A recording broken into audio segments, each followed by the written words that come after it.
How would your life change if you became an exceptional communicator? You know, the biggest problem I have with this industry is exactly what you talked about in the beginning of the episode around glossophobia, right? The fear of communication. For those who don't know, that's just a medical term for fear. And it's always around stress and anxiety. And that's the problem. That that right there is the problem with our industry, Brent, where a lot of the thought leadership is always focused on fear. Fear this, anxiety this, stress that. We're not going to get better that way. So for me, the question now becomes, in the same way that we dream about our businesses, about our careers, about our health, about our relationships, about the material things we want to buy, a house, a car, a watch, how can we dream about our communication skills? How do we dream about a life in which, wait a second, if I did these 3 exercises, even if it's alone in my basement with nobody else watching me, how would it change my life and the people? Here's the $1,000,000 question. How do men like us reach our full potential, grow into the men we dream of being, while taking care of our responsibilities, working, being good husbands, fathers, and still take care of ourselves? Well, that's the big question.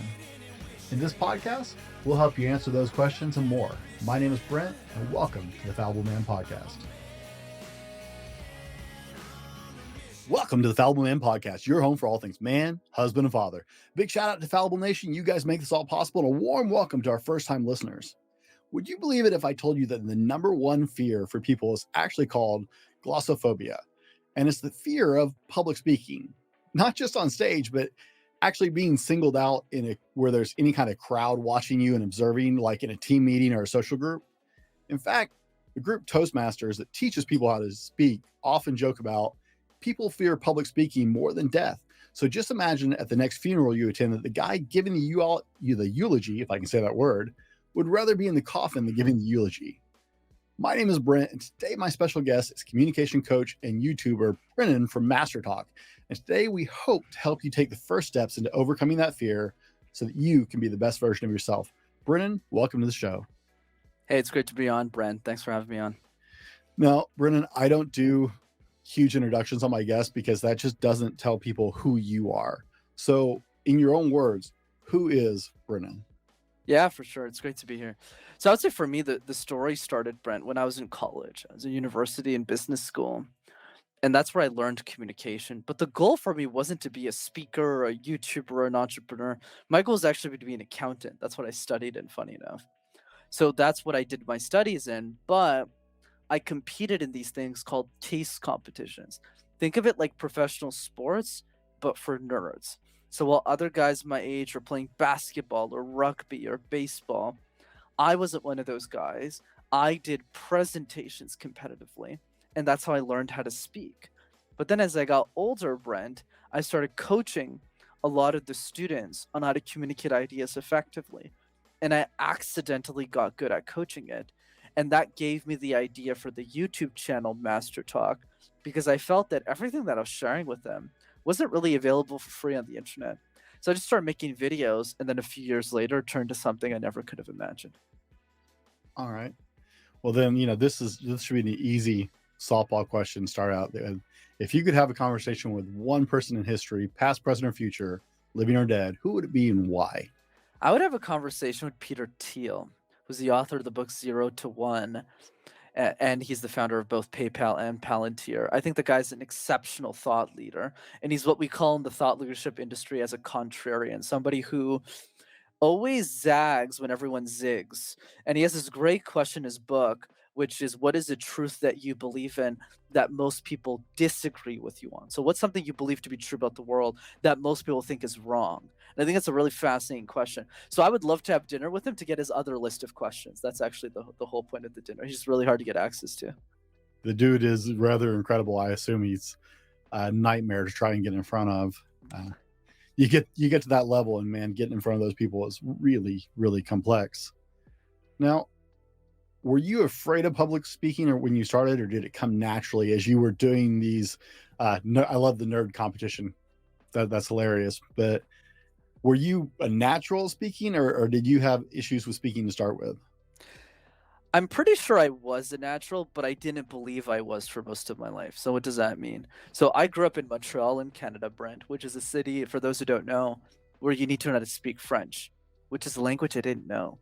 So my whole life, not only did I struggle with communication, I was presenting in a language I didn't even know. So I'd look at the crowd and go, bonjour? That was my life. The second thing is, for those who don't know, I have a crooked left arm. And the reason is because of a surgery I had when I was younger. So I have a lot of social anxiety in the past whenever I'd get up in a classroom because people would notice that my left arm isn't straight. And it always bothered me when I would share ideas. And then the third piece is you would think that a guy who studied in, in communications, a guy who's a communication expert, studied in the same thing. Yeah, I graduated the bachelor's in accounting. So I pretty much had every strike against me. So yes, I was fearful most of it, and then I learned later. Okay. So you had your own growth through this. So you're not just coaching people on it as a good speaker. That's because I had to ask, right? I'm very comfortable speaking in front of people, but I grew up doing it. And so I was curious where that story started for you, because it's one of those things when someone who's never struggled with it says, "Oh yeah, this," like I would never tell somebody public speaking is easy because I've been doing it so much of my life that it's always just been part of my life. Like I started speaking in front of crowds of up to 200 people at 11 years old. So Wow. it's just my father was a minister and I was expected to be up front helping. So I kind of fell into it. So I wouldn't tell somebody that because I've never had that fear. But coming from someone who actually struggled with it, that's awesome because you can identify with your clients really well, and that's very cool. You got it. I think that's why I'm so passionate about this. It's like, well, if this kid like literally went from being scared of communication to coaching some of the biggest CEOs in the world, like I'm sure everybody on earth could be a great speaker. It's just the problem, Brent, is there's no structure, there's no framework on how to approach it. So I brought that into the industry and it's gotten good results so far. So, Brennan, why do you think people struggle so much? I mean, it is funny doing the research for the show because public speaking ranks up there above death, above spiders, and spiders are just pure evil anyway. But it ranks way above these things that people commonly think about. Why are people afraid of public speaking? I've asked myself this question for many years, Brent, and I think I have a good explanation.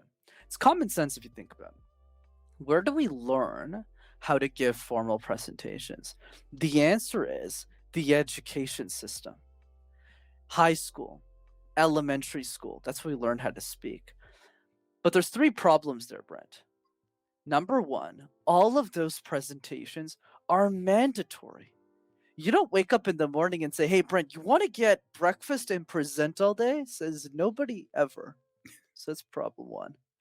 Problem two is none of the presentations you give in the education system are tied to a passion. So it's never, "Hey, Brent, what are you passionate about? Are you passionate about books, nature, adventure, podcasting, media?" No, that's not how the ed system works. It's, yeah, you got to give a presentation on Shakespeare and poetry and figure it out. And you're like, okay. So it's not really fun either. And then number three, which is actually the worst of it all, every presentation is tied to a punishment. So if you don't do a great job, not only do you not get a pat on the back, you get a slap in the face. You lose 25% of your grade, and your dreams of being a doctor, an engineer, a scientist go down the drain with it because you don't have the grades to get into the next school. So what's the punchline, Brent? The punchline is we grow up believing that communication is a chore. So it becomes one, and nobody wants to get better at doing the dishes. I've never thought about it like that, but that makes a whole lot of sense. Now, I came across this quote that you have while I was doing the research for this show, and I love it, but I have questions. So, the quote is, "I believe the next Elon Musk is a 7-year-old girl who can't afford a communication coach. So it's my duty to help her succeed with free resources." Where does that sense of responsibility to the upcoming generations in the world come from? Great question. I would say for me, Brent, it didn't start that way. Let's put it there. Let's start there. So for me, when I was 12 to 22, my only focus was trying to make money. It's because I didn't have a lot of it. My parents were factory workers, so I chose to be an accountant. That was my goal. I didn't care whether I was happy doing it. I didn't think about the word passion. That didn't make sense for somebody from my family because I'm the first person to graduate from from a university, right? So for me, it was just like, no, like let's get a great education, let's get a great job, and be done with it. I wasn't thinking about saving the world, yeah, until maybe 3 to 4 years ago. And then what happened is in my pursuit of finding that job in accounting or in consulting, I stumbled upon case competitions and I saw that as my ticket out of poverty. Okay, if I do case competitions, those executives will give me a job because I was a great communicator and then I'll start making money. That was the goal. But then when I started finding success, I worked at PwC and then I worked at IBM for a few years. I realized that even if I loved the companies and the culture, I was realizing an important lesson, which is my time is actually infinitely more valuable than my money because I don't have a lot of time. So then, of course, I invested a lot into myself, did a lot of personal growth to kind of find the truth. And I just realized that, wait a second, I should be figuring out what to do with my time, not my money. And I started asking myself the harder questions of life. And I said, what's all of this for? What's the point of all of this? And in that journey, I ended up realizing through a series of events that being the next Dale Carnegie ended up being my new North Star, primarily because nobody on earth was doing it. Nobody was sharing free resources with, for the community. A lot of people in my industry, they just pitch all the time. And I'm just like, wait a second, no, this is the most important skill in the world. And the only knowledge we have right now is in books, right? How to win friends and influence people, things like that. And I said, what if I could be that person? And that's what gave me the excitement for life that I was craving after I finished university, and I went full swing ahead. Okay. Totally just off kilter. Let me ask. Is there a book in the future? One day. I'm not ready to write it yet because my platform isn't big enough, and I don't think I'm skilled enough either. Because I really want to make it really, really good. But the other piece as well that I want to jump into, Brett, is I think the reason why I'm so passionate about that specific avatar, like the 7-year-old girl who can't afford a communication coach, that I Hmm. forgot to add on to, is because I know them. Right, I do a lot of pro bono work for Technovation, a lot of other philanthropic endeavors, and when I'm coaching them, I see the fear in their eyes, right? They have their red faces on, nobody's telling them they can be a great speaker, they're really worried about presentations until I come in the picture, and I'm, like, giving them high fives, and I'm saying, "Of course you can be a great speaker." And that's what really motivated me to realize that there isn't million Brendens here, there's only me. So I need, like, it's not like, oh, I could. No, like I need to actually create this get on the podcast, do the YouTube videos, or else there will be no placeholder. There will be no poster child of somebody to follow as a role model in this field. So I figured that person should be me. I absolutely love that. That's amazing, brother, right there. I'm just blown away. Uh, I'm very passionate about men stepping up as role models and mentors for younger people, and so that's amazing that that's a deep passion for you. That's incredible. So, thank you for I that. appreciate it, man. Um, so let's start to get into this a little bit. Why should people step into the uncomfortable and learn to communicate publicly? Right. The reason, Brent, is because it affects every area of our life. So for me, public speaking is not about getting on a stage. That's one part of the game. It's the way that we raise our children. It's the way that we become a better father, right, for our kids. It's the way that we make new friends. It's the way that we order food at a restaurant and make the waiter feel like they're really important because everyone else in that restaurant isn't treating them that well. That's what communication is for me. That's why I call it it's about fulfilling your life.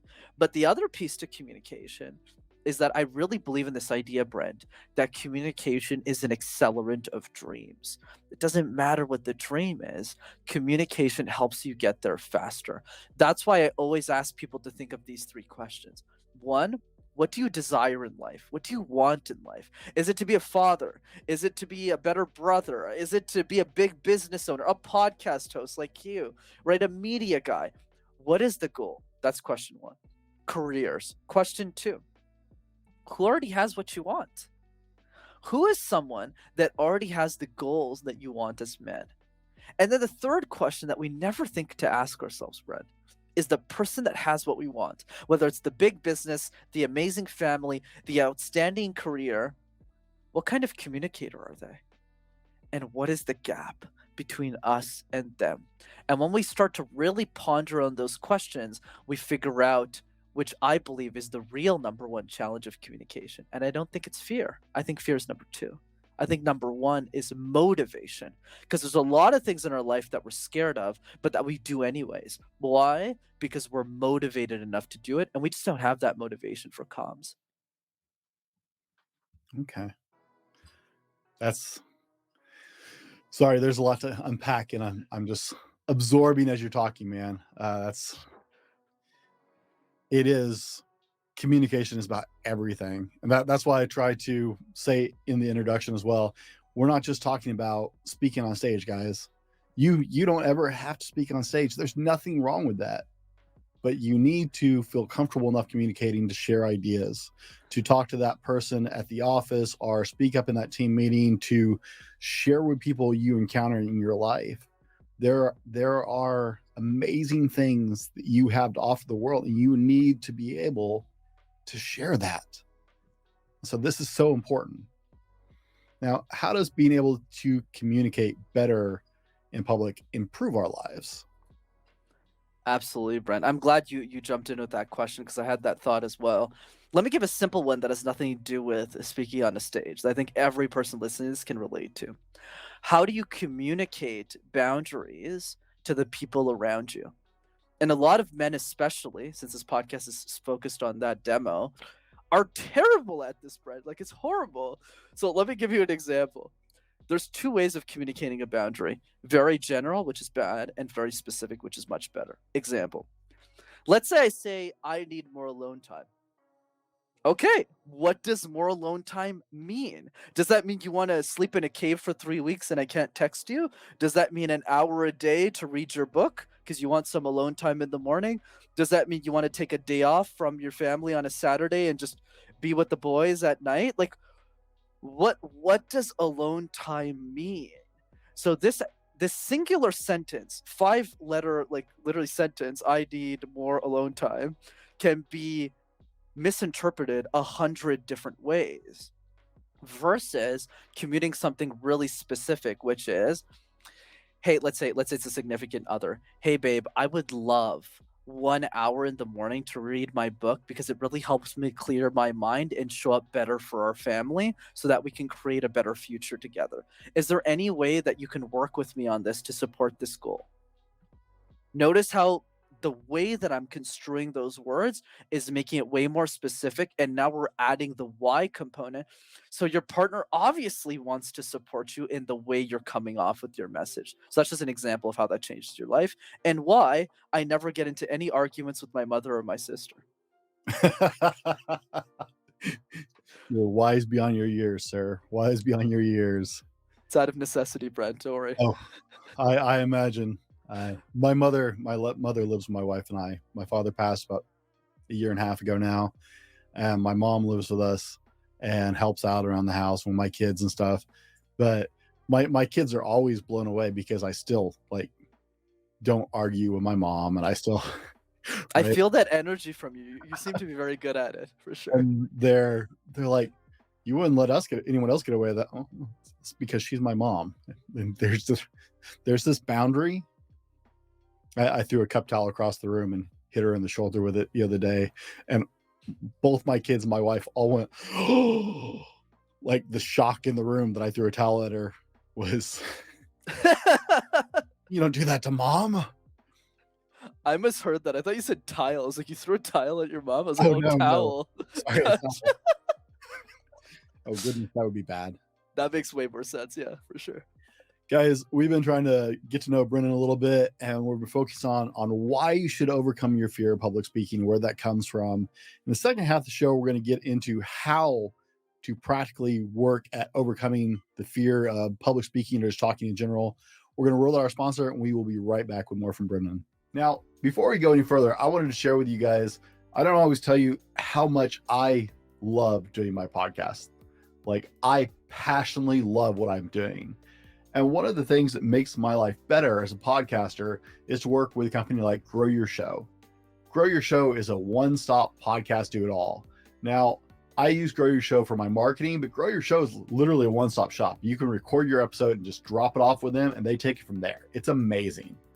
If you are interested in picking up podcasting as a hobby, or maybe you're looking to expand your business and use podcasting in that aspect, talk to my friends over at Grow Your Show. Adam will take care of you. I guarantee it.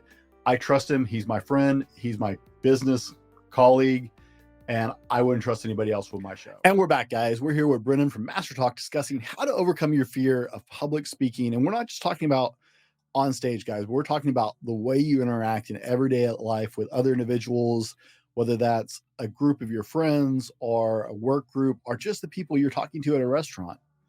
Now, Brenden, before we roll heavy into that, because I know a lot of people are waiting for this part, what purchase of $100 or less did you make in the last year that's had the biggest impact on your life?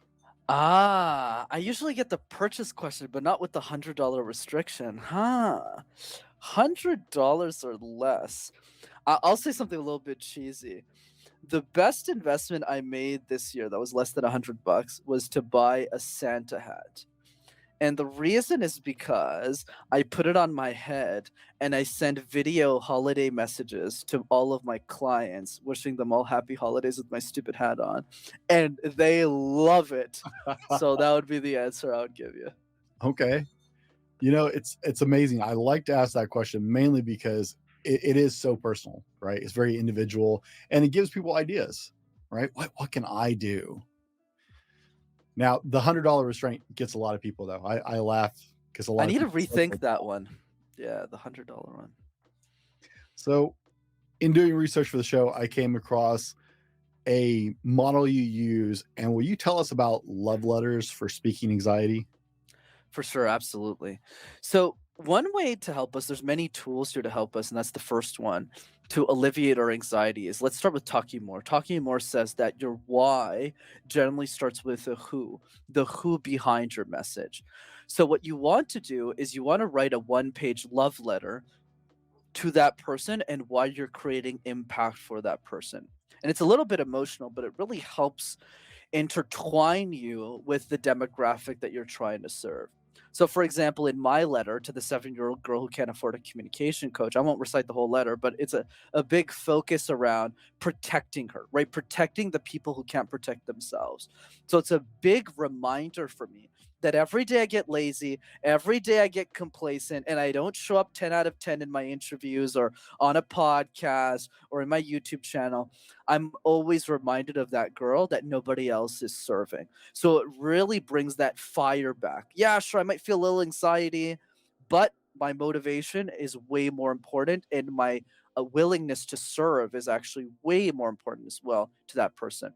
And the other piece I would encourage everyone to think about, Brent, when it comes to the love letter exercise, is don't overthink the format. Because the questions I usually get around it is, what how should we start? What should be the middle? What should be the end?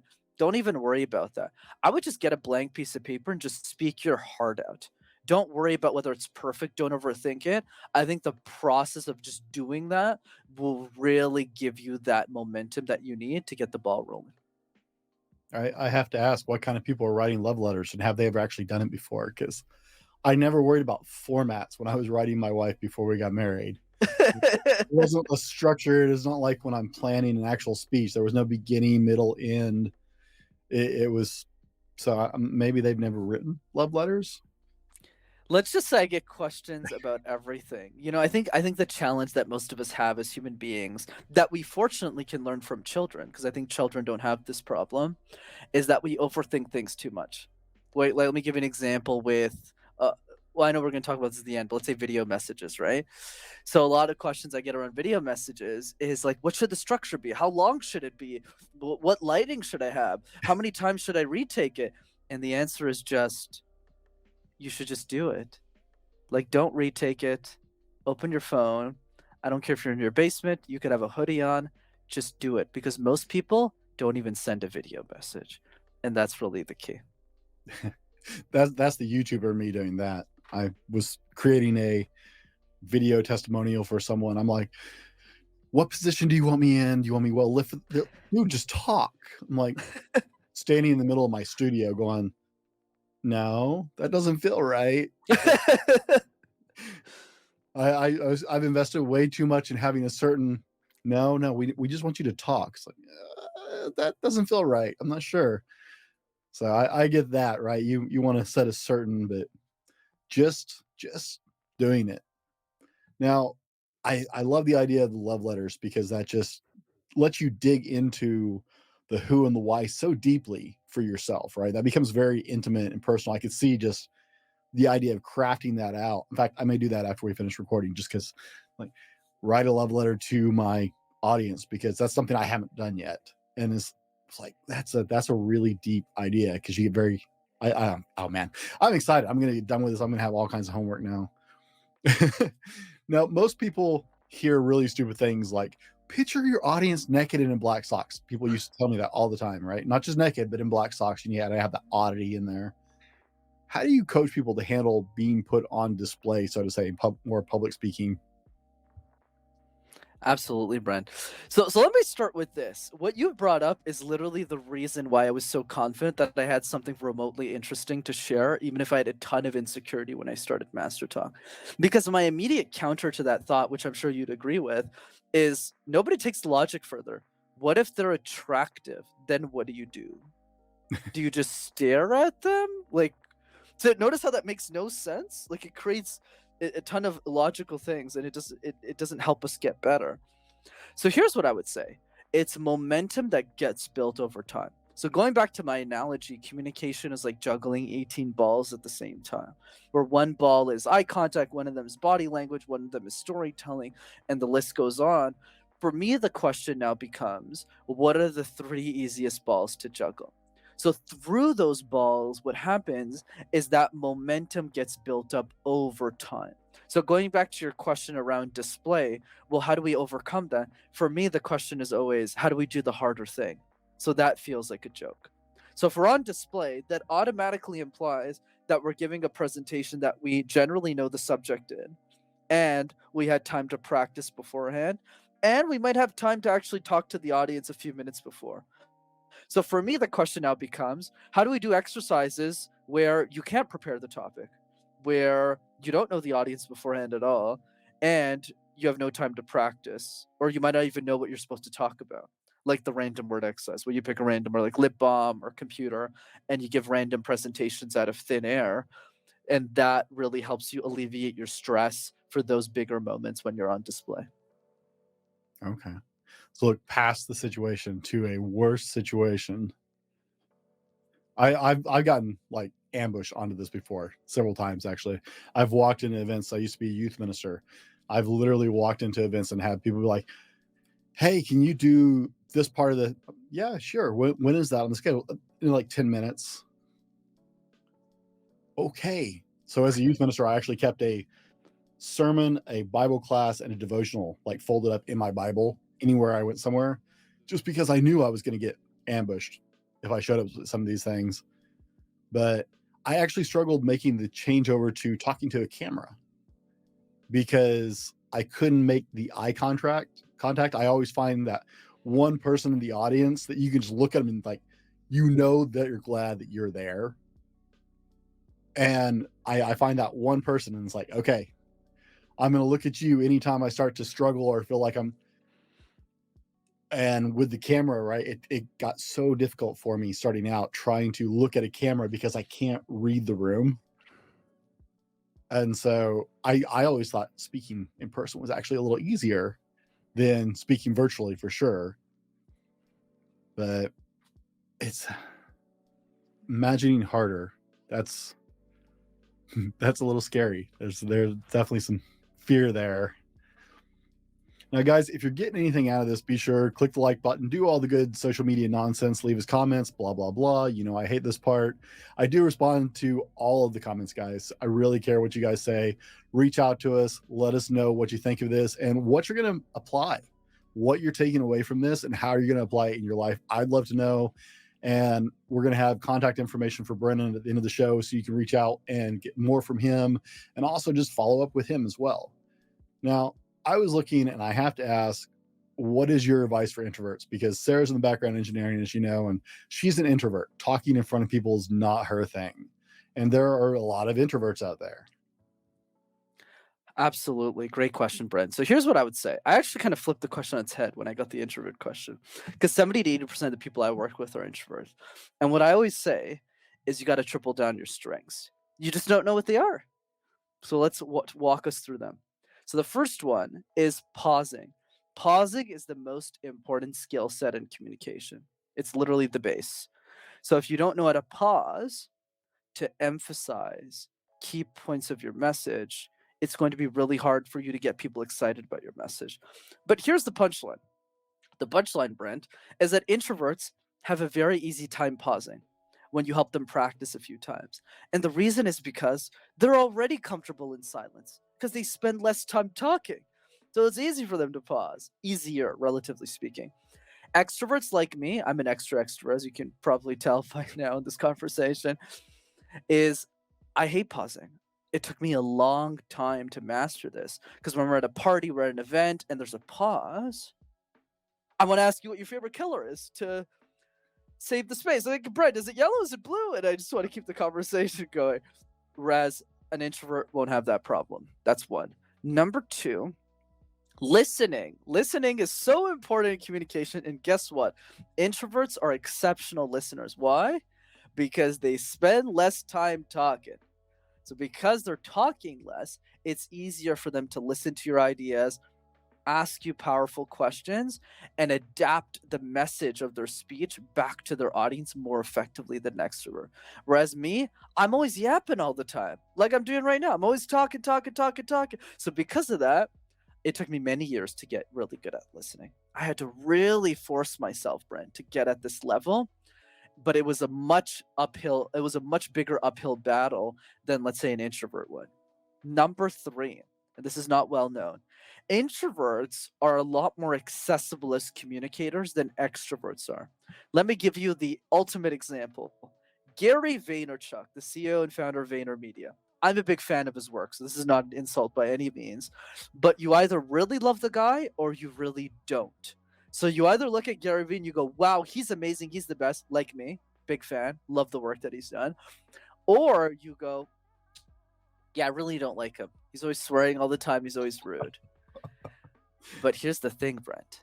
Nobody says that about Brene Brown. Nobody has uttered the following sentence in the history of humanity.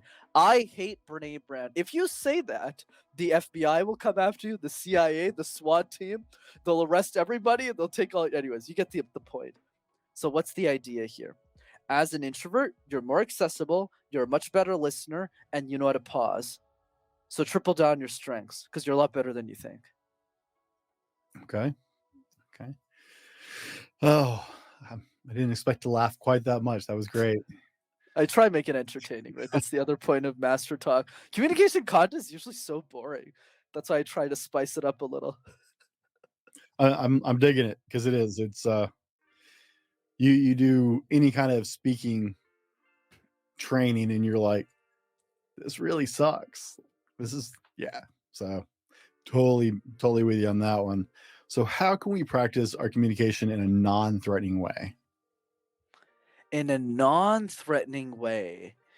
Do you mean like, let me think about that. So non-threatening way would be when we're speaking like in a boardroom, we don't want to offend people. Is that what you're saying? You're coming No, or no, something?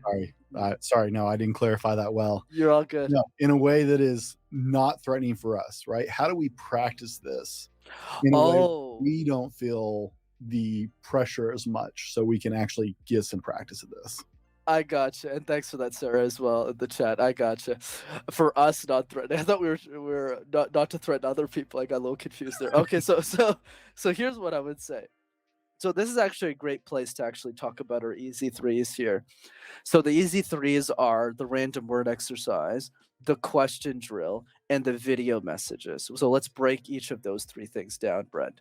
So the first one is the random word exercise. We talked about this a little bit briefly, where we take a random word like trophy, like master, like talk, like ceiling, and create random presentations out of thin air.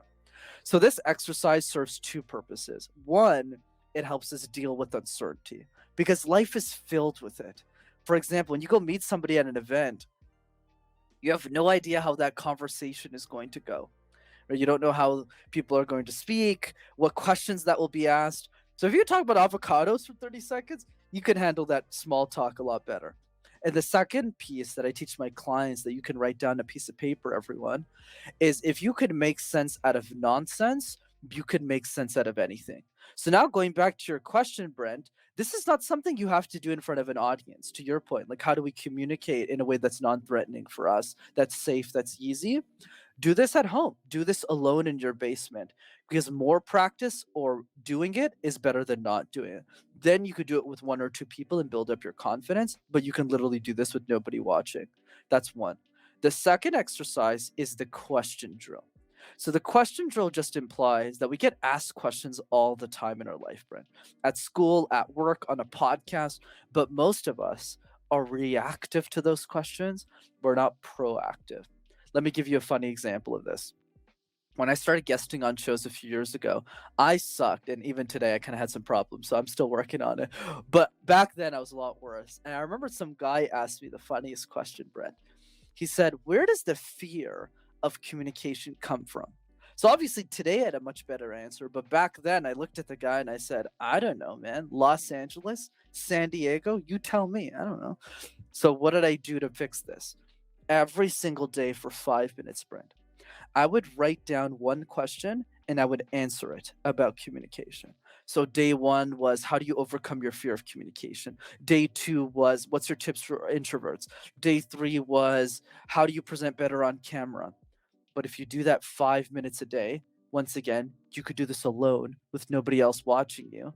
You do it for a year, you'll have answered 365 questions about your industry, and you'll be unbeatable. And then finally, number three, when you build up the courage after you do one and two, just make a list of 5 people you love the most in your life. Especially as men, I find we don't do this enough. And just send the people around you, your wife, your daughter, your cousin, your clients, and send them a 20-second gratitude video message to say, "Hey, I really appreciate everything that you've done for me this year. Wishing you and everyone around you happy holidays." And that's it. So simple, nobody does it. I love the random videos. The second point, right? Just the idea of the level that could move you in your industry is incredible. Answering one question about your industry every day, that's just that goes beyond communication to just success. Hmm. If you're the guy who has all the answers, who knows the answers to those questions, you're just unstoppable at that point. So that has a double purpose to it. That's just an incredible thought process just to run through that. It's like, wow, you would have so. I've been podcasting for 27 months or so at the time of this recording, and I know my industry pretty well, but I know I have room to grow in everything. But just the idea of doing that to A, practice answering questions, and B, make myself really know my industry better. That's just like a 1-2 punch. That's incredible. I'm glad you enjoy that, Brent. Yeah, that's actually the secret behind my success. Obviously, we're not going to hide it. I'm not the oldest guest you've had on your show. So the reason that I've been, because my average client's 20 years older than me, right? So Mhm. why do they trust me with their transformation? It's because I rep the question drill and I'm practicing it right now. Because I just got asked maybe 10 or 15 questions in an hour, Mhm. which is more question drill to the extreme where you're practicing a lot. But I've done this thousands of times, thousands of times. So when you do this, you're able to accelerate, you're able to shortcut your growth in the industry. And go another quote actually we didn't talk about that people can write down as well that I think symbolizes your point as well around success is the following. If you communicate 20% better than your competition, you will stand out 100% of the time. So it's not about doing everything. It's about realizing, Brent, that most people who are listening to this podcast, unfortunately, might write down the random word exercise, might write down the video message, might write down the question drill, but very few of them will actually do all three every single day consistently. That's why Alex Hormozy says that the goal is not to do the extraordinary thing, but rather realize that the growth and the success lies in doing the ordinary thing for an extraordinarily long period of time. And that's what I would challenge your audience to think about. Book 15 minutes in your calendar every single day and just do this every day. I think it was Michael Jordan who said he threw 200 free throws every night after practice before he left the court. I try and teach my daughters, is like, it's not about the fancy sometimes. Sometimes it's about doing the basic skills so well that you're just unstoppable. Now, Brendan, before we wrap up, what is the most important thing you want somebody to hear today, to take out of this whole conversation? Absolutely, Brent. Thanks so much for having me on. This is so much fun. I would say for me, the biggest takeaway is a question that would encourage your audience to think about. And the question is, how would your life change if you became an exceptional communicator? The biggest problem I have with this industry is exactly what you talked about in the beginning of the episode around glossophobia, right? The fear of communication. For those who don't know, that's just a medical term for fear. And it's always around stress and anxiety. And that's the problem. That right there is the problem with our industry, Brent, where a lot of the thought leadership is always focused on fear. Fear this, anxiety this, stress that. We're not going to get better that way.